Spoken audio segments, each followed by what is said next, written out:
ዕብራውያን ምዕራፍ 12 ነው የምንመለከተው። ግን ወደዛ ከመሄዳችን በፊት በብሉይ ኪዳን ውስጥ አንድ ንጉስ ነበረ ሕዝቅያስ የሚባል እና የሶሪያ ንጉስ ባለሟል የሆነ ወደ እርሱ መጥቶ ሲያስፈራራው እናነባለን። ለመሆኑ አንተ ማንን ታምነህ ነው እያደረክ ያለው ብሎ ይጠይቀዋል። እና ያስፈራራል። ታሪኩ ትዝ ይላችኋል ብዬ አስባለሁ። እና ያስፈራራቸዋል። ጉዳቸውን ነው ማፈላው እያለ ማለት ነው። ያ ጀነራል ትዝ ይላችኋል። የታሪክ ትዝ የሚለው ሰው ትዝ ይላችኋል። እና በዚህ ጊዜ ኢሳያስን ነገረው እና እግዚአብሔር ደግሞ በኢሳያስ በኩል ሲመልስላቸው እናያለን። ጌታን ለመከተል ፈቃዱን ለመፈጸም ቆርጠን ስንነሳ የሆነ ፍርሃት ይሰማናል። በምን ነው የደፈርኩት ይሄንን? ምክንያቱም የሚያስፈራራ አለ። ጠላት ይመጣል፣ በተለያየ መንገድ ሊያስፈራራን ይመጣል። አበዛኸው ይለናል፣ ወይም ደግሞ ለመሆኑ ማንን ታምነህ ነው እንደዚህ የምታደርገው ይለናል።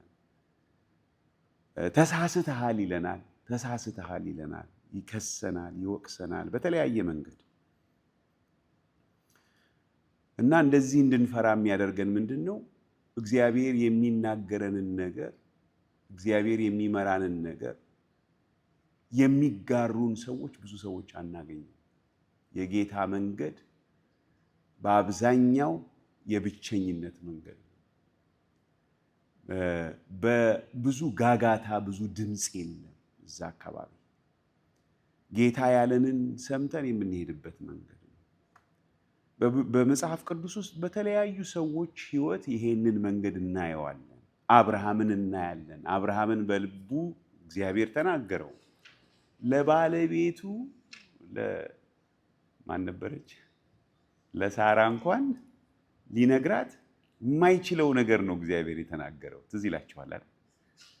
እና ይሄንን ሲጠበቅ የኖረውን ልጅህን ይስሐቅን ሰዋልኝ ሲለው እንግዲህ ይሄ ምን አይነት ነገር እንደሚፈጥር እናንተ እኛ መገመት እንችላለን። ከባድ ነው። እና አብርሃም ግን ይላል በማለዳ ተነስቶ ከማንም ሳይማከር ልጁንና ሎሌውን ይዞ የስንት ቀን ጉዞ እንደሄደ ታስታውሳላችሁ? የ3 ቀን ጉዞ። እቺ 3 ቀን ሙሉ አብርሃም እድል እኮ ነው የተሰጠው ሐሳቡን ለመቀየር ማለት ነው።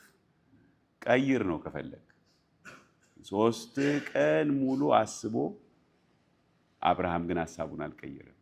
ግን በ3ቱ ቀን መንገድ ላይ ግን አብርሃም ያሰባቸው አንዳንድ ነገሮች አሉ። መጽሐፍ ቅዱስ አንዳንድ ቦታ ፈንጠቅ እያደረገ ይነግረናል።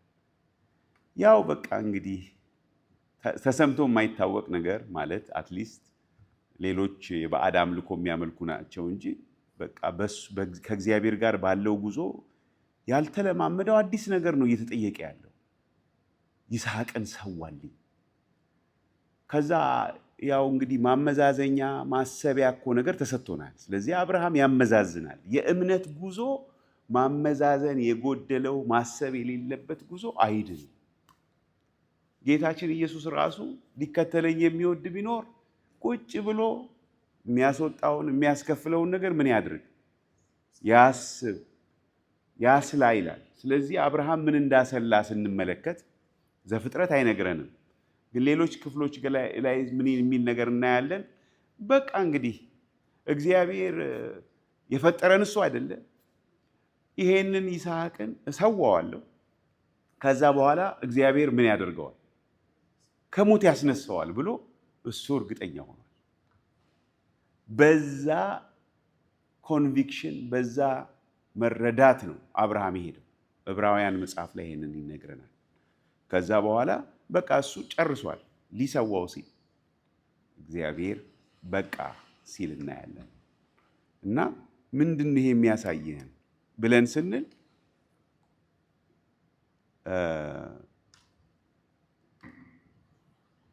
ምንድን ነው የሚያሳየን ብለን ስንል ይሄ መንገዱ የብቻ መንገድ ነው።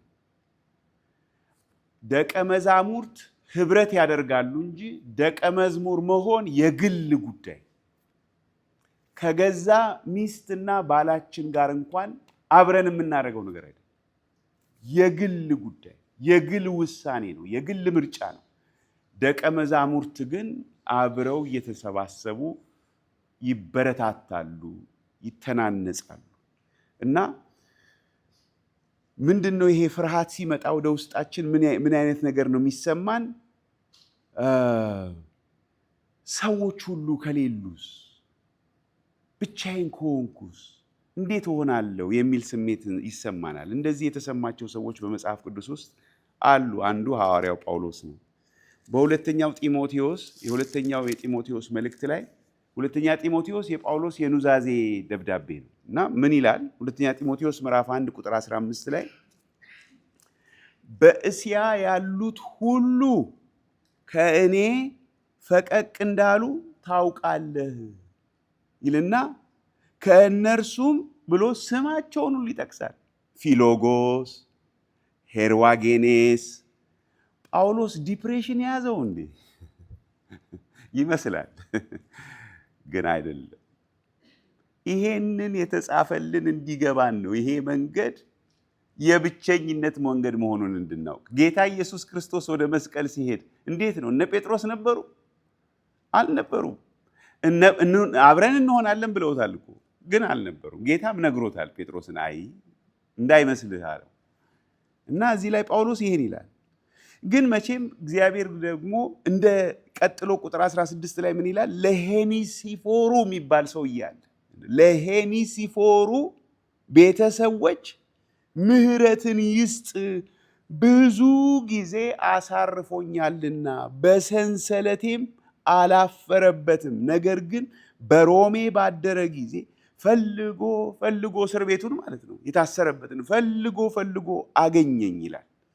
ስለዚህ ሁሉም የሉም፣ ግን ደግሞ እንደ ሄኔሲፎሩ 1-2 እዛ ጣል የሚሉ አሉ ይላል። ምዕራፍ 4 ላይ ደግሞ ሄደን ስንመለከት እዚህ ሁለተኛ ጢሞቴዎስ ምዕራፍ 4 ቁጥር 16 ላይ ፍርድ ቤት ቀርቤ ይላል በፊተኛው ሙግቴ አንድስ እንኳ አልደረሰልኝም። ሰፖርት ሊያሳዩኝ ማለት ነው።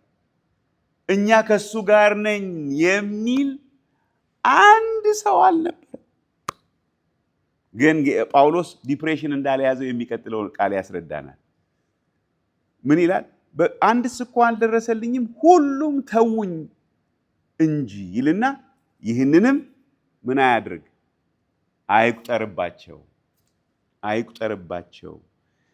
ዳሩ ግን የስብከቱ ሥራ በእኔ እንዲፈጸም አሕዛብም ሁሉ እንዲሰሙት ጌታ በእኔ አጠገብ ቆሞ አበረታኝ፣ ከአንበሳ አፍም ዳንሁ ይላል። ስለዚህ ዛሬ የምንካፈለው በፊታችን ስላለው ሩጫ። ዕብራውያን ምዕራፍ 12 ላይ እግዚአብሔር የሚፈልገው በፊታችን ያለውን ሩጫ በሚገባ መሮጥ እንድንችል። የክርስትና ሕይወት፣ የደቀ መዝሙርነት ሕይወት የሩጫ ሕይወት ነው። ሩጫ ሲል እንደ 100 ሜትር ዳሽ አይነት ሩጫ ግን አይደለም። እንደ ማራቶን አይነት ፔስ እየጠበቅን የምንሮጠው ነው። ምክንያቱም ረጅም፣ አጭር አይደለም። ለአንድ ሰሞን አይደለም የምንሮጠው፣ እስከ ሕይወት ፍጻሜያችን ድረስ ነው የምንሮጠው፣ ወይም ጌታ እስኪመጣ ድረስ ነው የምንሮጠው። እና ዕብራውያን ምዕራፍ 12 ላይ ስንመለከት የዕብራውያን መጽሐፍ የተጻፈላቸውን ሰዎች ሁኔታ እንመለከታለን። የዕብራውያን መልእክት የተጻፈላቸው ሰዎች በጣም እንግዲህ ምናልባት በጣሊያን ሀገር የነበሩ አይሁዳውያን እንደሆኑ ይገመታል። እና ምክንያቱም ከደብዳቤ ውስጥ ካለ ሐሳብ ማለት ነው። እና በጣም ከባድ የሆነ ተቃውሞ ደርሶባቸው ነበር ስለ እምነታቸው ማለት ነው። እና ከዚህ የተነሳ እምነታቸውን በቃ ሊተዉትና ወደ ቀደመው መንገዳቸው ሊመለሱ እየዳዱ ነበር። እና ጸሐፊው ሊያበረታታቸው የጻፈላቸው አይደለም። ይሄ አዲሱ ኪዳን ከቀደመው ኪዳን የላቀ ነው። ኢየሱስ የበላይ ነው። ኢየሱስ የመጨረሻው መገለጥ ነው እያለ ነው የሚናገራቸው እና እያበረታታቸው ይጽፋል። እና ምዕራፍ 12 ላይ ስንደርስ ምዕራፍ 11 ላይ የቀደሙትን በብሉይ ኪዳን ውስጥ የምናነባቸውን የእምነት ሰዎች ከዘረዘረ በኋላ እንደነዚህ ያሉ ምስክሮች ስላሉልን ወይም ካሉልን እንደ ደመና በዙሪያችን ካሉልን እንደነዚህ ያሉ ምስክሮች እንደ ደመና በዙሪያችን ካሉልን እኛ ደግሞ ሸክምን ሁሉ ቶሎም የሚከበንን ኃጢአት አስወግደን የእምነታችንንም ራስና ፈጻሚውን ኢየሱስን ተመልክተን በፊታችን ያለውን ሩጫ እንዴት እንሩጥ?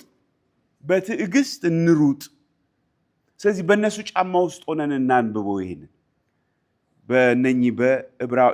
በእነኚህ አማኞች ብዙ ዋጋ የከፈሉ አማኞች ናቸው። የንብረታቸውን መዘረፍ በደስታ የተቀበሉ ናቸው። ነገር ግን አሁን እየተንገዳገዱ ነበር እና ያበረታታቸዋል። ምን ይላቸዋል? የእምነታችንን ራስና ፈጻሚውን ኢየሱስን ተመልክተን በፊታችን ያለውን ሩጫ በትዕግስት እንሩጥ። እርሱ ጌታችን ኢየሱስ ነውርን ንቆ በፊቱ ስላለው ደስታ በመስቀል ታግሶ በእግዚአብሔር ዙፋን ቀኝ ተቀምጧልና። በነፍሳችሁ ዝላችሁ እንዳትደክሙ ከኃጢአተኞች በደረሰበት እንዲህ ባለ መቃወም የጸናውን አስቡ። አሁን የዮሐንስ ወንጌል ምዕራፍ 9ን ምዕራፍ 10ን እያየን ነበር። ትዝ ይላችኋል። ያ አይነ ስውር ከልጅነቱ ጀምሮ ሲወለድ ጀምሮ አይነ ስውር የሆነው ሰው ወደ ሰሊሆም ሂድና ታጠብ ብሎት ጭቃ ቀብቶ አይኑን ሄዶ ታጥቦ ከመጣ በኋላ ሰዎች ሁሉ ጉድ በሚሉበት አይነት መንገድ እንደዚህ ያለ ድንቅ ተደርጎ ወደ ፈሪሳውያን ሲያመጡት ግን እንዴት እንደተቸገሩ ታያላችሁ። ተቸገሩ። ኢየሱስ ይሄንን ያደረገው በሰንበት ነው ብለው ኢየሱስ ኃጢአተኛ ነው ከእግዚአብሔር አይደለም አሉ።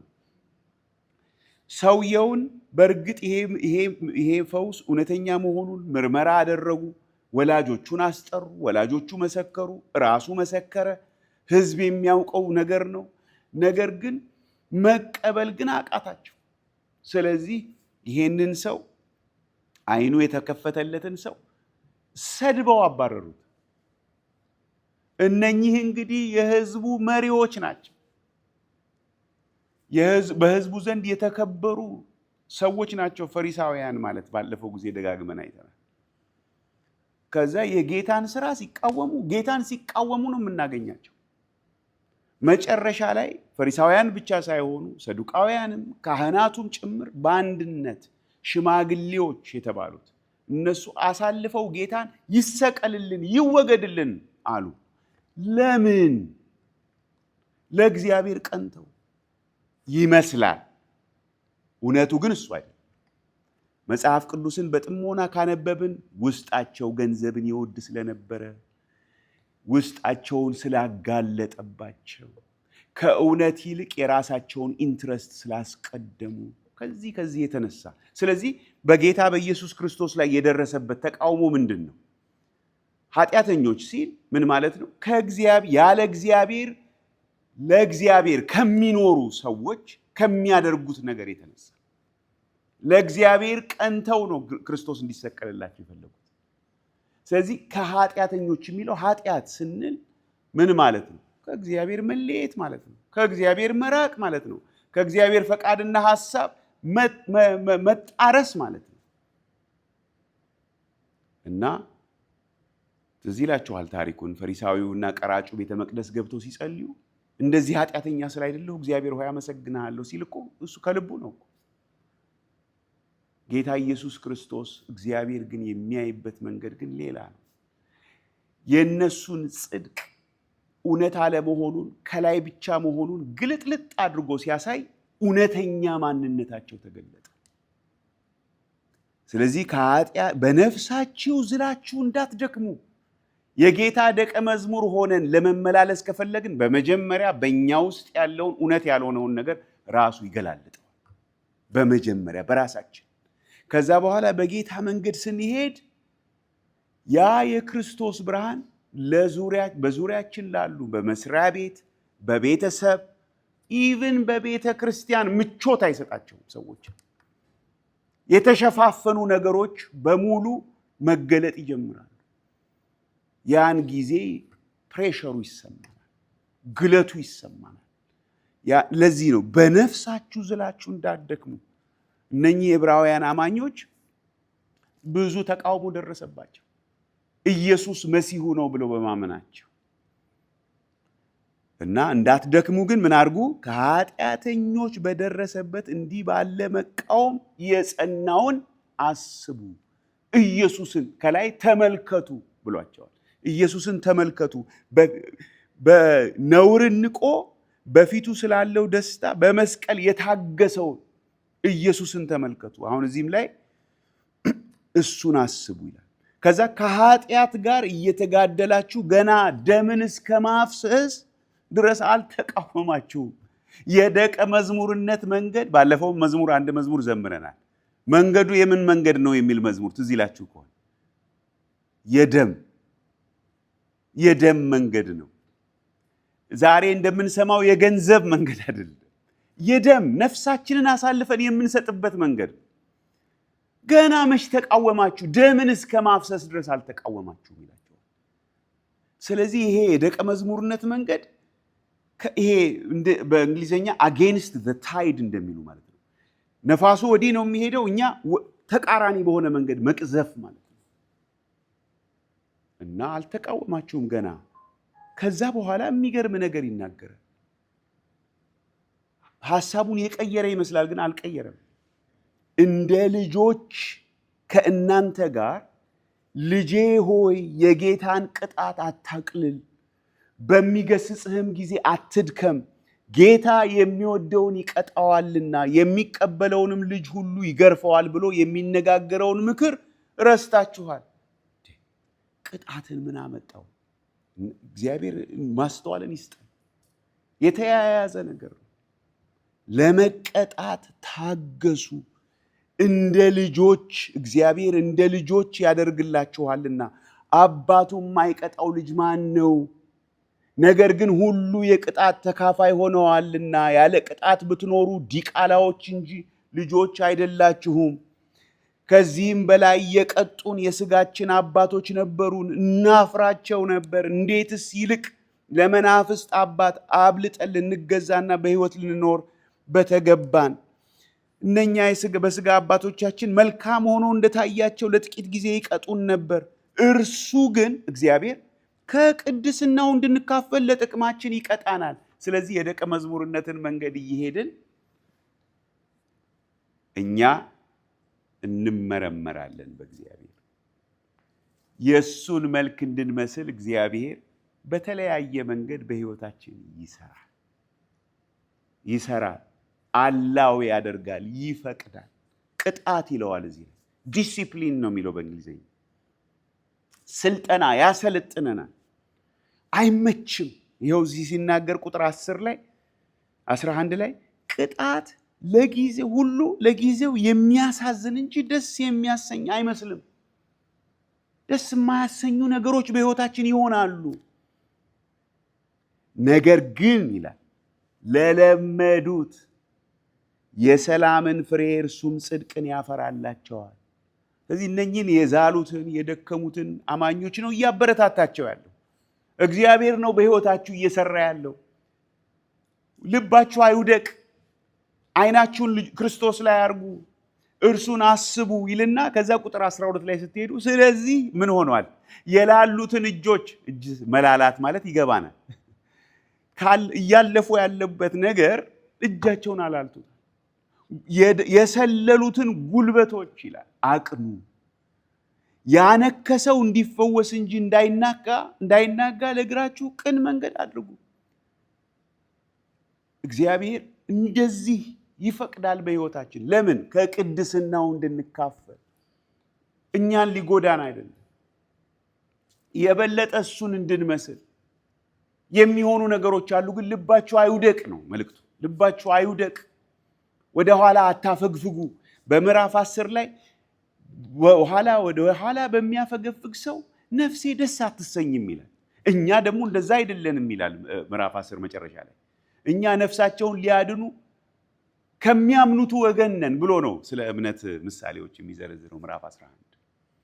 ከዛ በኋላ ቁጥር 14 ላይ ከሰው ሁሉ ጋር ሰላምን ተከታተሉ፣ ትቀደሱም ዘንድ ፈልጉ፣ ያለ እርሱ ጌታን ሊያይ የሚችል የለምና። ትኩረታችሁ እዚህ ላይ ይሁን። ከሰው ሁሉ ጋር ሰላም እና ደግሞ መቀደስ፣ እሱ ላይ ትኩረት አድርጉ። አትዛሉ፣ አትድከሙ፣ እንደ ልጆች ያደርግላችኋል እግዚአብሔር። መልካም ፍሬን በሕይወታችሁ ታያላችሁ፣ የሰላምን ፍሬ ጽድቅን ያፈራላቸዋል ስለሚል ቅድም ባነበብነው ላይ ከዛ ማሳሰቢያ ማስጠንቀቂያ ይናገራል። ቁጥር 15 ላይ የእግዚአብሔር ጸጋ ለማንም እንዳይጎድለው ብዙዎች የሚረክሱበት አንድ መራራ ስር ወደ ላይ በቅሎ እንዳያስጨንቅ ሴሰኛ የሚሆን እንዳይገኝ ወይም ስለ አንድ መብል በኩርነቱን እንደሸጠ እንደ ኤሳው ለዚህ ዓለም የሚመች ሰው እንዳይሆን ተጠንቀቁ። ጥንቃቄ ያስፈልጋል። ተቀደሱ ይላቸው። ተቀደሱ። አስተሳሰባችሁ ዓለማዊ እንዳይሆን ለአንድ ጊዜ ጥቅም ብሎ ኤሳው ብኩርናው እንደሸጠ እንዳትሆኑ ተጠንቀቁ። ምክንያቱም ኤሳው ከዛ በኋላ በረከቱን ለመውረስ በወደደ ጊዜ እንደተጣለ ታውቃላችሁና ሲያለቅስ ሲማጠን አባቴ ሆይ ምንም የለህም፣ የቀረ ነገር የለም፣ ምንም የለም፣ ሰጠሁት ሁሉን ነገር። ቅድም ሰማን ወንድማችን ያካፈለን ነገር። እግዚአብሔር ያያል፣ ያውቃል ምን እንደሚያደርግ ምን እንደሚያስብ። ልብን ኩላሊትን የሚፈትን አምላክ ነው። እግዚአብሔር አይዘበትበትም። ገላትያ ምዕራፍ 6 ላይ ይላል ሰው የሚዘራውን ያንኑ ያጭዳል። ስለዚህ እዚህ ላይ ይነግራቸዋል፣ ያስጠነቅቃቸዋል። በእንባ ተግቶ ምንም ቢፈልገው ለንስሐ ስፍራ አላገኝምና። ለውጥ አልመጣም በሕይወቱ። እንዲሁ ይመኛል እንጂ እንዴት ያንን የከበረውን ነገር እንደናቀ እውቅና ሲሰጥ ኤሳውን አናይም። ሲዝት ነው የምናየው። ግድ የለም አባቴ ይሙትና እኔ የማረገውን አውቃለሁ ሲል ነው የምናየው። ንስሐ የለም ማለት ነው። ንስሐ ማለት ያስተሳሰብ ለውጥ እኮ ማለት ነው። ኤሳው ቁጭት ብቻ ነው የያዘው፣ ትዝታ ብቻ ነው የያዘው። እንዴት እንዲበላለሁ ነው ያለው። ግን ለንስሐ ስፍራ አላገኘምና እግዚአብሔር ንስሐ ለሚገቡ ሰዎች ማዳንን ያደርጋል። ብዙ ምሳሌዎች አሉልን መጽሐፍ ቅዱስ። እንዲሁ አንዳንዶቹን ጠቅስላቸዋለሁ። ምናሴ፣ አካብ ንስሐ ቢገባ ይሁዳን ንስሐ ይቅር ይለው ነበር? እንዴታ! እግዚአብሔር ንስሐ ለሚገቡ ሰዎች እግዚአብሔር የምህረት አምላክ። ግን የንስሐ ግን ቀላል ነገር አይደለም። ንስሐ ማለት ዝም ብሎ በቃ እግዚአብሔር ያዝናለው አይደለም።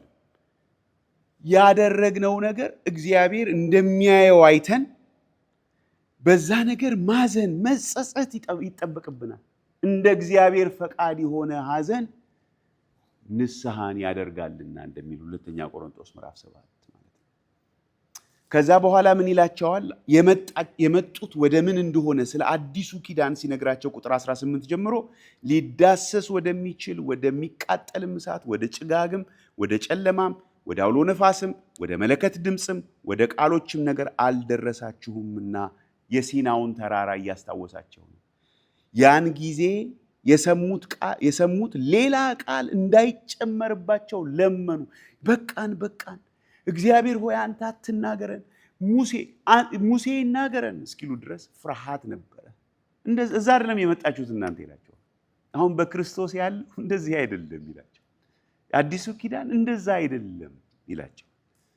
ያን ጊዜ እንስሳ እንኳ ተራራውን ቢነካ ተወግሮ ይሙት የምትለውን ትእዛዝ ሊታገሱ አልቻሉምና እንኳን ሕዝቡ ሙሴ ራሱ ይላል ቁጥር 21 ላይ እጅግ እፈራለሁ እንቀጠቀጥም አለው እስኪል ድረስ የሚታየው እጅግ የሚያስፈራ ነበር። አሁን እኛ የመጣነው ወደዛ አይደለም ይላቸዋል። የቀደመውን ኪዳን እያስታወሰ አሁን ወደ ምን መጣን? ወደ ጽዮን ተራራና ወደ ሕያው እግዚአብሔር ከተማ ደርሳችኋል። ወደ ሰማያዊቱ ኢየሩሳሌም በደስታም ወደ ተሰበሰቡት ወደ አእላፋት መላእክት በሰማያትም ወደ ተጻፉ ወደ በኩራት ማህበር የሁሉም ዳኛ ወደሚሆን ወደ እግዚአብሔር ፍጹማንም ወደ ሆኑት ወደ ጻድቃን መንፈሶች የአዲስ ኪዳን መካከለኛ ወደሚሆን ወደ ኢየሱስ ከአቤልም ደም ይልቅ የሚሻለውን መልእክት የያዘውን የሚናገረውን ወደ መርጨት ደም ወደ ኢየሱስ ክርስቶስ ወደ አዲስ ኪዳን ደርሳችኋል።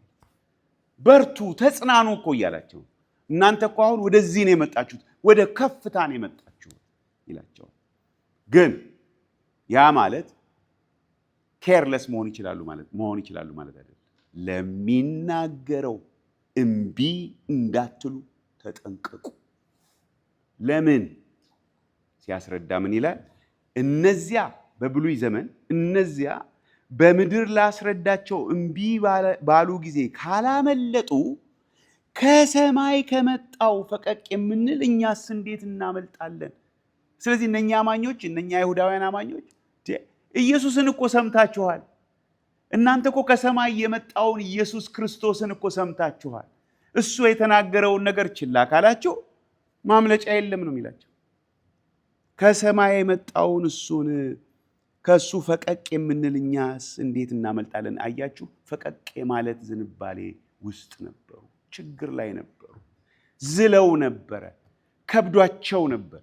ሩጫው ሲያዩት ከባድ ሆነባቸው እና ምን ይላል?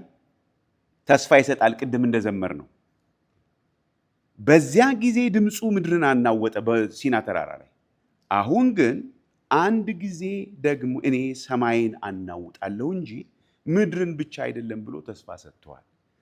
ዳሩ ግን አንድ ጊዜ ደግሜ የሚል ቃል ምን ያስረዳናል? የማይናወጡት ጸንተው እንዲኖሩ የሚናወጡት የተፈጠሩ እንደሚሆኑ ይለወጡ ዘንድ ያሳያል። ስለዚህ የማይናወጥን መንግስት ስለምንቀበል በማክበርና በፍርሃት እግዚአብሔርን ደስ እያሰኘን የምናመልክበትን ጸጋ እንያዝ። አምላካችን በእውነት የሚያጠፋ እሳት ነበረ ነው የሚለው ነውና። ስለዚህ በፊታችን ያለው የምንሮጠው ሩጫ ለመሆኑ ምንድን ነው ብለን መጠየቅ አለብን። ሩጫው ጌታ ኢየሱስ የሮጠው አይነት ሩጫ ነው። የአብን ፈቃድ የመፈጸም ሩጫ፣ እግዚአብሔርን የመታዘዝ ሩጫ፣ የላከኝን ቀን ሳለ የላከኝን ፈቃድ ላደርግ ይገባኛል እንዳለ እኔን እንደላከኝ እናንተን ላኳችሁ ይላል ጌታ ኢየሱስ። ስለዚህ ሩጫው የተላክንበትን በዚህ ምድር ላይ ያለነው የተላክንበትን ዓላማ ለመፈጸም ነው። ይሄ ነው ሩጫው። ሌላው በሙሉ እግረ መንገድ ነው። ዋናው ጉዳይ ኢየሱስን መከተል፣ የእሱን ፈቃድ ማድረግ። ይሄ ሩጫ ግን በዚህ ክፍል ስንመለከት ከኃጢአት ጋር መጋደል ምን ማለት ነው? ተቃራኒ መሄድ ማለት ነው። ከዓለሙ ተቃራኒ መሄድ ማለት ነው። ከሰው አስተሳሰብ ተቃራኒ መሄድ ማለት ነው። ከሰው አመለካከት ተቃራኒ መሄድ ማለት ነው። በጣም ከባድ ነው እኮ። ስንቱ ጋር እንደዚህ ይቻላል? ከሚስታችሁ ጋር ልትቃረኑ፣ ከባላችሁ ጋር ልትቃረኑ፣ ከልጆቻችሁ ጋር ልትቃረኑ፣ ከወላጆቻችሁ ጋር ልትቃረኑ ነው። ለምን? እነሱ ያንን መንገድ ካልሄዱ ይቃረኑናል። ተቃራኒ ነው። ከዓለሙ ተቃራኒ መንገድ ነው። ሩጫው ይሄ ነው። ለዚህ ነው ትዕግስት የሚጠይቀው፣ የውስጥ ብርታት የሚጠይቀው። ከኃጢአት ጋር ተጋድሎ ነው። ኃጢአትን የመቃወም ሩጫ ነው ማለት የሆነ ኃጢአትን መቃወም የሚለውን ስናስብ የሆነ መስረቅን ማታለል ምናምን ማለት አይደለም። እሱ ልክ ነው፣ ኃጢአት ነው። ይሄ ሁሉ ግን አንሰርቅ፣ አንዋሽ ስትሉ መንገዱ ምን ይሆናል? ቁልቁለት ነው፣ ዳገት ነው። እንዝላለን፣ ተስፋ እንቆርጣለን። እንደዚህ ሲሆን ለዚህ ነው የሚነገራቸው እነኝህን ሰዎች ተስፋ እንዳትቆርጡ፣ በነፍሳችሁ ዝላችሁ እንዳትደክሙ ይሄን መንገድ የሄደውን ኢየሱስን አስቡ። ተመልከቱ፣ እየተከታተሉ ሲቃወሙት አልነበረም እንዴ የሃይማኖት መሪዎቹ ኢየሱስን? ይመቻልን? ይመቻል? አይመችም። ኢየሱስ በጣም የተቀበሉት እነማን ነበሩ ብላችሁ እስቲ መጽሐፍ ቅዱስን አንብቡ። ተመልከቱ፣ በጣም የተቀበሉት በቃ በደስታ ዌልካም፣ እንኳን መጣህልን የሚል አቲቲዩድ የሚያንጸባርቁ የነበሩት እነማን ነበሩ? ሴተኛ አዳሪዎች፣ ቀራጮች፣ ሌቦች። ለምን? ለእነሱ ነው የመጣው። እንዴት አይቀበሉት? እነሱን ፍለጋ እኮ ነው የመጣው። እነኚህ ታዲያ ኢየሱስ አያስፈልጋቸውም? አይደለም። በምጸት ይነግራቸዋል። እናንተ እናያለን ስለምትሉ ኃጢአታችሁ ከእናንተ ጋር ይኖራል።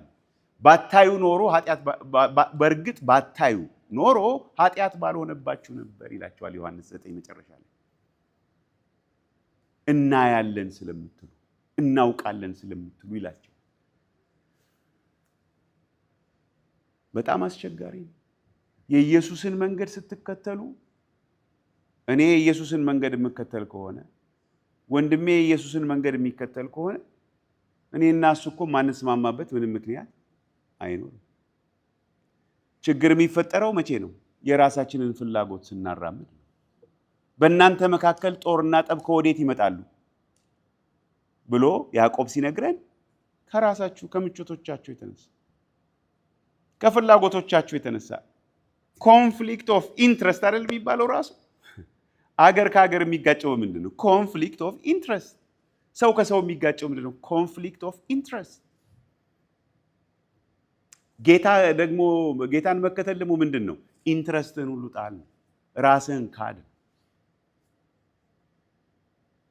ስለዚህ ሩጫው የእግዚአብሔርን የመታዘዝ ጉዞ፣ የኢየሱስን መንገድ ኢየሱስን የመከተል ጉዞ፣ ከኃጢአት ጋር መጋደል፣ ኃጢአትን የመቃወም ሩጫ ግን ደምን እስከ ማፍሰስ ድረስ የሚያደርስ ነው። ምን ማለት ነው? ልንገደል እንችላለን። ምንም ዋስትና አልተሰጠም፣ አትገደሉም የሚል ነገር አልተሰጠም። ጌታ ኢየሱስ ያላቸው ነፍሳችሁ ስጋችሁን የሚገድሉትን አትፍሩ ነው። ደግሞ ሌላ የሰጣቸው ተስፋ ምንድን ነው? እኔ ሁሌ አብሬያችሁ ነኝ። ሁሌ አብሰንት መሆንበት ሁኔታ ጊዜ የለም። እስከ ዓለም ፍጻሜ ድረስ ከእናንተ ጋር ነኝ። እንግዲህ 12ቱ ደቀ መዛሙርት ዛሬ የሉ። እስከ ዓለም ፍጻሜ ድረስ ካለ 12ቱ ደቀ መዛሙርት የሄዱበትን መንገድ ተከትለው የሚሄዱትን በየዘመኑ ያሉ ደቀ መዛሙርትን ማለት ነው አብሯል። እርሱ ደግሞ ከኛ ጋር ካለ ይበቃናል። ስለዚህ ዕብራውያን አማኞች እንዲበረታቱ የሚነግራቸው ይሄንን ነው። ሩጫውን እንዲያዩት እንዴት መሮጥ እንዳለባቸው ግን ደግሞ ይነግራቸዋል። እንዴት ነው መሮጥ ያለብን? ይሄን ሩጫውን ከለየን በኋላ አንደኛ የምናስወግደው ነገር አለ፣ አለዚያ መሮጥ አንችልም። የምናስወግደው ሻንጣ ይዞ የሚሮጥ ማራቶን ራነር አለ? የለም አይደል? ቆዳ ጫማችንን እንኳን እንቀይራለን አይደል? የሚወገዱ ነገሮች አሉ። አንደኛው ኃጢአት ይላል እዚህ ላይ። ኃጢአትን ቶሎ የሚከበን ኃጢአት ይላል። ቶሎ የሚከቡን ነገሮች አሉ። በሩጫው ላይ እክል የሚሆኑ ነገሮች መዘርዘር አያስፈልገንም። ቶሎ የሚከባችሁን ነገር እናንተ አስቡት። መወገድ አለበት። አለበለዚያ አንሮጥም አይደለም፣ ሩጫችን ላይ የሆነ ያስቆመናል። የተወሰነ ሄደን ተመልሰን እንደገና ደግሞ የተወሰነ ሄደን ተመልሰን ስንል በቃ ብዙም አንሄድም፣ ሩቅ አንሄድም። የሚወገድ ቶሎ የሚከበን ኃጢአት the sin that so easily entangles us ይላል። ጥልፍልፍ የሚያደርገን ነገር አለ። ይሄ ኃጢአት በአንድም በሌላም መንገድ መንስኤው ፍርሃት ነው። ስለዚህ በእግዚአብሔር ፊት ፍርሃታችንን ይዘን እየቀረብን እሱ ለፍርሃታችን ተገቢውን ቃል እንዲናገረን እድል መስጠት አለብን። ለዚህ ነው ጠንክረን ጸንተን በፊቱ መቅረብ ያለብን፣ መጸለይ ያለብን። ጌታ ኢየሱስ ሁሌ የሚጸልይ ከሆነ እኛ ታዲያ እሱ ካረገው እኛ እንዴት የተለየ መንገድ እንወስዳለን? ሁሌ በቃ ጳውሎስ ሲናገር ሳታቋርጡ መንገዱ ይሄ ስለሆነ ማለት ነው። ፍርሃታችን ያታልለናል። ፍርሃታችን ካልተቆጣጠርነው በእግዚአብሔር ጸጋ ይቆጣጠረናል። የምናደርገውን ነገር ይወስናል። ስለፈራን የማናደርጋቸው ነገሮች አሉ። ስለፈራን የምናደርጋቸው ነገሮች አሉ። ስለፈራን መናገር እየተገባን የማንናገራቸው ነገሮች አሉ። ስለፈራን መናገር የማይገባንን እንናገራለን። ደቀ መዛሙርቱን ማየት ነው። ደቀ መዛሙርቱ በሙሉ ጥለው ሄዱ። ለምን? ፈሩ። ጴጥሮስ ጀግና የሆነ መስሎት ነበረ፣ አላወቀም። አይ እንደዛ አይደለም። ለዚህ ነው ጌታ ኢየሱስ ምን አድርጓቸዋል? ወስዶ እሱ ራሱ እየጸለየ ነው። በሉ ጸልዩ እናንተ በኋላ ፈተና እንዳይገጥማችሁ አይደለም ያለው። እሱ ራሱ እየጸለየ በኃይል እየጸለየ እናንተም ጸልዩ፣ ነቅታችሁ ጸልዩ። ስጋ ደካማ፣ መንፈስ ተዘጋጅታለች። ስለዚህ የምናስወግደው ነገር አንዱ ኃጢአት ነው። ሌላው እዚህ ላይ ሸክምን ሁሉ ይላል። ሸክምን ሁሉ እንግዲህ ምንድን ነው ይሄ ሸክም? ከሩጫው ጋር አብሮ የማይሆን ነገር። ትልቁ ሸክም ምንድን ነው ብትባሉ ምንድን ነው ትላላችሁ? እስቲ ለደቀ መዝሙር ትልቁ ሸክም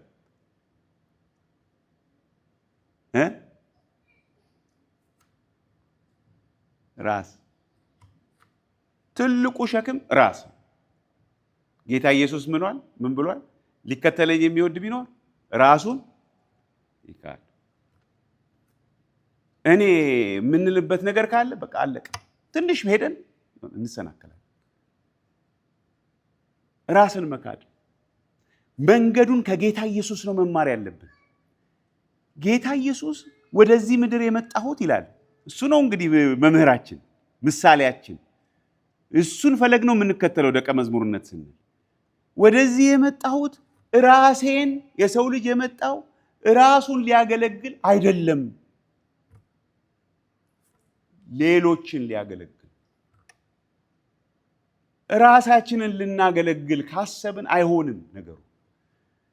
የጌታ መንገድ እያለቁ ማብዛት ነው፣ እየከፈሉ ማበርከት ነው። በረከቱ በሰዎች ህይወት ውስጥ ነው የሚሰራው። ሐዋርያው ጳውሎስ ሞቱ በእኛ ይሰራል፣ ህይወቱ በእናንተ ይሰራል ይላቸዋል። ሁለተኛ ቆሮንቶስ ምዕራፍ 4 ላይ። ታዲያ እኛስ በቃ ልናልቅ ልንጠፋ ነው አይደለም። ጳውሎስ በዚያው ላይ ምንድን ነው ያለው? ሃይማኖትን ጠብቄያለሁ፣ አሁን የሚጠብቀኝ ምን አለ ይላል? አክሊል ይጠብቀኛል ይላል። ጌታ የማንም ባለዕዳ አይደለም። ጌታ የሰጠው ተስፋ አለ። እንኳን በኋላና አሁንም በምድር ሳለ ስለ እኔ የከፈለ ሰው አሁን በኋላ አይደለም የሚሆን ነገር አለ። ግን ያው በቀደም የላኩላችሁን ፖድካስት ከሰማችሁት ምሳሌ ይናገራል ወንድማችን። እዛ ላይ ምን ይላል? በቃ በፍኛችን የያዝናትን ነገር እሷን አንለቅ ብለን ትልቁን ነገር ያመልጠናል። ለኔ ስንል እግዚአብሔር ያሰበልንን ትልቁን ነገር ሉዝ እናደርጋለን። ነፍሱን ስለኔ የሚያኖራት ያገኛት፣ ነፍሱን ግን የሚጠብቃት ያጠፋታል። ስለዚህ ምናስወግደው ኃጢአት፣ ቶሎ የሚከበን ኃጢአት ሸክም አለ። ያለሱ መሮጥ አይቻልም። ስለዚህ ምንድነው ምጥለው እያልን ጌታን መጠየቅ አለብን። ምንድነው ማስወግደው ማራግፈው ከላይ ላይ? አንዳንዶቻችን የሆነ ድሪም አለን፣ የያዝነው ድሪሙ ከእግዚአብሔር ከሆነ እግዚአብሔር ይመስገን መጠበቅ አለብን። ግን ሰው አይተን እኔ እስከማን አንሼ ወይም ደግሞ የሆነ ፕሩቭ አረጋለሁ እኔ አሳያታለሁ ምናምን የምንለው ነገር ከሆነ ብንጥለው ይሻላል። ምንም አይጠቅመንም። የያዝነው ምናልባት መራራ ነገር ከሆነ እዚህ ላይ ይናገራል። መራራ ነገር በቅሎ ማንም ሁሉን የሚበክል ነገር እንዳይኖር የሚል ነገር እናነባለን። ሌላ የምናደርገው ይሄን ለመሮጥ መመልከት አለብን። ኢየሱስ የሱን ሩጫ መመልከት አለብን። እንዴት እንደሮጠ ማሰብ አለብን፣ እንዴት እንደጸና።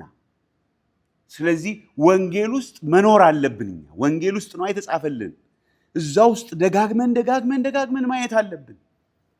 የሚላቸው መግለጫዎች አሉ። ባይብል ስተዲ ላይ ያነሳናቸው መግለጫዎች፣ አንደኛው ዮሐንስ 9 ላይ ያለው መግለጫ የላከኝን ፈቃድ፣ ቀን ሳለ ሌሊት አለ ይላል። እዛው ዮሐንስ 9 ላይ ምን ይላል? የመጣሁት ልፈርድ ነው። ምን ማለት ነው? ልለያይ፣ የማያዩ እንዲያዩ፣ የሚያዩ እንዳያዩ። ምን ማለቱ ነው እያልን በደንብ መረዳት አለብን። ይሄን ነገር የኢየሱስን መንገድ፣ የኢየሱስን አስተሳሰብ። ሌላ እንዴት እንሩጥ ለሚለው በትዕግስት እንዳልኳችሁ እንደ ማራቶን ቶሎ እንዳንዝል ፔሳችንን እንጠብቅ። ዘለን የማንችለውን ነገር አንሞክር። ዛሬ በቃ መሮጥ ጀምራለሁ ያለ ሰው ሄዶ 5 ማይል ከሮጠ በጣም ጥሩ አይደለም። ምን ይሆናል? ይታመማል ወይ ጉልበቱን ያመዋል። ከዛ ለ6 ሳምንት ወይ መሮጥ እንዳይችል ይሆናል። ከዛ ከ6 ሳምንት በኋላ ሐሳቡን ይቀይራል። ስለዚህ ዛሬ መሮጥ የምንጀምር ከሆነ ዛሬ በእግራችን ወክ ግን እናርግ፣ እንወስን፣ እንንቀሳቀስ። እየጨመረ ቶሎ ደግሞ አይደለም ጥንካሬው የሚመጣው፣ ጽናት ይጠይቃል፣ ኢንዱራንስ ይጠይቃል። እየጨመረ ይመጣል። እንደ ደመና ያሉ ምስክሮች አሉልን ይላል እዚህ ክፍሉ ላይ። እንደ ደመና እነ ዮሴፍ እንደ ሙሴ ምናምን፣ ፀሐይም አለ ራሱ ጌታችን ኢየሱስ ክርስቶስ። እሱን መመልከት በትዕግስት። ሌላው ደግሞ እንዴት እንሩጥ የሚለው ስንቀጣ እየታገስን። ጌታ ይቀጣል ይላል እዚህ ክፍል ላይ። አማርኛው ይቀጣል ነው። ይቀጣል የሚለውን በኔጌቲቭ እንዳናስበው፣ ወላጅ ልጆቹን እንደሚቀጣ ማለት ነው። ወላጆች የሆናችሁ ልጆቻችሁን ትቀጣላችሁ ማለት ልጆቻችሁን ታስጨንቃላችሁ ማለት ነው። እንደዛ ማለት አይደለም። ልጆቻችሁን የተሻሉ እንዲሆኑ የሚያስፈልጋቸውን አንዳንዴ ጉንተላ ታደርጋላችሁ ማለት ነው። ታሳዝኗቸዋላችሁ ማለት ነው። በቃ የፈለጉትን ነገር ትከለክሏቸዋላችሁ። ጸሎታቸውን የምላችሁ ልጆች ወላጆቻቸውን እኮ ይጸልያሉ። ዳዲ ማክዶናልድ ብለው ይጸልያሉ አይደል? ይጸልያሉ። ጸሎት እኮ ነው እሱ። ከዛ አይሆንም፣ የትም ማክዶናልድ አንሄድም፣ የምንበላው ዛሬ ኪውካምበርስ ነው ይላል። የማይመች ነገር ልጆቹ የሚፈልጉት እነሱ ያንን ቺክን ፊንገር ምናምን ይሆናል። ኖ ለማሰልጠን እንጂ ልጆቻችን በልተው ደስ እንዲላቸው እኮ እንፈልጋለን። ስለዚህ ጌታ ሲቀጣን መታገስ ይጠበቅብናል። ጌታ ይቀጣል፣ ያሰለጥናል። ይሄ ክፍል ይሄንን በተደጋጋሚ ይነግረናል። ሲቀጣን ደግሞ ምን እንሆናለን መሰላችሁ? የሆነ ዛል እንላለን፣ ጉልበታችንን ዛል ይላል። ለዚህ ነው የላሉ እጆቻችሁ የሰለሉ ጉልበቶቻችሁን አቅኑ ይላል። ስለዚህ ማቅናት አለብን፣ በቃ መነሳት አለብን። ይሄ ማኩረፍ ምናምን አያስፈልግም ማለት ነው በሌላ ቋንቋ። በቃ ብድግ ብለን ተነስተን በቃ ጌታ እንግዲህ አልፈቀደም፣ ጌታ አልወደደም፣ እግዚአብሔር ይመስገን ብለን መነሳት፣ በቃ መንቀሳቀስ። ቅን የሆነ ምን ይሆን ጌታ ይሄን ነገር ጸሎቴን የማይሰማኝ ምክንያት ይኖር ይሆን ብለን ማለት ጥሩ ነው። ምክንያቱም እግዚአብሔር ጸሎትን ካልሰማ እኮ በምክንያትም ሊሆን ይችላል አይደል? የሆነ ነገር ላይ መስተካከል ያለበት ነገር አለ እኮ እያለን ሊሆን ይችላል። ስለዚህ በእግዚአብሔር ፊት ቅን መንገዳችንን ማስተካከል የት ጋ ነው የተስተካከለ የተበላሸ ነገር አለ ወይ እያል ለእግሮቻችሁ ቅን መንገድ አድርጉ ይላል። ሌላ ይህን ሩጫ እንዴት እንሩጥ? ሰላምን መከታተል። ከሰው ሁሉ ጋር ሰላም ሊኖረን ይገባል። እኛ የሰላም ሰዎች መሆን አለብን። ከሰው ጋር የምንጣላ የምንጋጭ ከሆነ ጤናማ አይደለም። በልባችን መራራ ነገር ሃርበር የምናደርግ ሰዎችን የምንጠላላ ይሄ የቀደመው ህይወታችን ነው። ቲቶ ምዕራፍ 3 እንደሚናገር አሁን እንደዚህ አይደለም ህይወቱ፣ መንገዱ ይሄ አይደለም።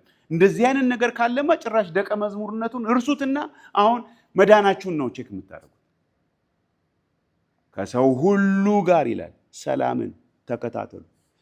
ሌላ ምን እናድርግ ለሚለው ለመቀደስ ፈልጉ ይላል። ፈልጉ፣ ዲዛየር አድርጉ። የበለጠ ከእግዚአብሔር ጋር ለመቆም፣ የበለጠ እንደ እግዚአብሔር ሐሳብ ለማሰብ፣ የበለጠ እንደ እግዚአብሔር ሐሳብ ለመኖር ወስኑ፣ ፈልጉ። ዶንት ሰርቭ ዘ ስታተስ ኮ። በቃ ሰው እንደሚያደርገው አታርጉ። እንደዛ አይደለም። ፍሬ እኔን ጠይቃኝ ታውቃለች። ሌሎች እንደዚህ ይሆናሉ እንዴ ብላኝ ጠይቃለች። ሌሎች አገልጋዮች ማለት ነው። እኔ ሌሎች አገልጋዮችን አልከተልም ነው የምላት። አልከተልም እንዴ እነሱ ካጎነበሱ እኔም እንደነሱ አጎንብሼ ልሄድ ነው? አይሆንም። እኔ እንዳጎነበስኩት እንዳታጎነበሱ። እንደ ጌታ መንገድ የኛ ምሳሌያችን ክርስቶስ ነው። የክርስቶስን ፈለግ የሚከተሉትን ደግሞ አርአያቸውን ይከተላሉ። እና ለመቀደስ ፈልጉ። ሁሌ ዲዛየር ማድረግ አለብን። ክርስቶስን ለመምሰል ፈልጉ። ከዛ ሌላ የእግዚአብሔር ጸጋ እንዳይጎድለን መጠንቀቅ አለብን። ማንም የእግዚአብሔር ጸጋ እንዳይጎድለው ይላል እዚህ ቁጥር 15 ላይ። ብዙዎች የሚረክሱበት መራራ ስር በቅሎ እንዳያስጨንቅ፣ ሴሰኛም ይሆን እንዳይገኝ፣ ስለ አንድ መብል በኩርነቱን እንደሸጠ እንደ ኤሳው ለዚህ ዓለም የሚመች ሰው እንዳይሆን ተጠንቀቁ ይላል። ስለዚህ የእግዚአብሔር ጸጋ እንዳይጎድለን፣ ለትሑታን ጸጋን ይሰጣል፣ ትዕቢተኞችን ይቃወማል። እሱ አይጉደል። የእግዚአብሔር ጸጋ ከጎደለን እኮ በምናችን እንችለዋለን? በምናችን እንኖረዋለን? መጸለይ አንችል፣ ማንበብ አንችል፣ ማገልገል አንችል። ምክንያቱም በእግዚአብሔር ጸጋ ነው አይን ሁሉ ነገር ማድረግ የምንችለው። ስለዚህ እንዳይጎድለው እግዚአብሔር አይዘበትበትም። ማንም በፊቱ በትህትና እንመላለስ ነው። በሌላ ቋንቋ በትህትና ከተሰጠን በላይ አናስብ ይላል ሮሜ ምዕራፍ 12። ከተሰጠን እምነት በላይ ስለ ራሳችን ከፍ ያለ እይታ አይኑረን። ሌላ እንዴት እንሩጥ ለሚለው ለሚናገረን እምቢ እንዳንል እንጠንቀቅ። እግዚአብሔር ይናገራል። በጣም ኢምፖርታንት ነገር ነው። እሱን ይላል እዚህ ላይ ቁጥር 25 ላይ ለሚናገረው መንፈስ ቅዱስ አብያተ ክርስቲያናትን ምን ያደርጋል? ይናገራል። ሰሚ ጆሮ ያለው ይስማ። እኔ ባለፈው ጊዜ እያጠናው በግሌ አንድ የሆነ ሐሳብ በጣም ማብራራት ያለብኝ መሰለኝ። በቃ አንድ ቶፒክ ማለት ነው። የዛ ፈተና አለብኝ። በጣም ሰው እንዲገባው ደግሜ ማብራራት፣ በቃ ደግሜ ማስረዳት ምናምን እፈልጋለሁ። እና ከዛ እግዚአብሔር አንድ ነገር አሳየኝ። የኔ ኢንሴኪዩሪቲ እንደሆነ አሳየኝ። እንደዚህ መሆን በቃ ሰዎች ሚስ አንደርስታንድ እንዳያደርጉ። ኧረ እባክህ አለኝ ጌታ። የሚሰማ ጆሮ ያለው ይስማ ነው ጌታ ኢየሱስ የሚለው። ሰዎች የማይገባቸው እንዲገባቸው ስለማይፈልጉ ነው። ዶንት ማይንድ ዘም። አንተ እውነቱን ተናገር፣ የሚሰማ ይሰማል።